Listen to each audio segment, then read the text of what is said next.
ఓం శ్రీమాత్రే నమః. మోకపంచతిలో పాదార్వింద శతకంలో 19వ శ్లోకాన్ని భావాన్ని చెప్పుకుంటున్నాం. శివే పాసాయేత మలగుని తపః కూపకుహరే దినాదీసాయేతాం మమ హృదయ పాదోజ విపినే శభో మాసాయేతా సరస కవితారీతి సరితి ద్వదీయౌ కామాక్షి ప్రసృత కిరణౌ దేవి చరణౌ.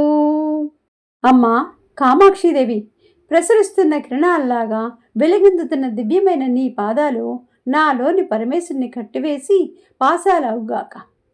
అజ్ఞానం అనే చీకటి బావి లాంటి లోతైన గుహలో నా హృదయం అనే కమలాల వనం ఉంది. అది ముడుచుకుపోయింది.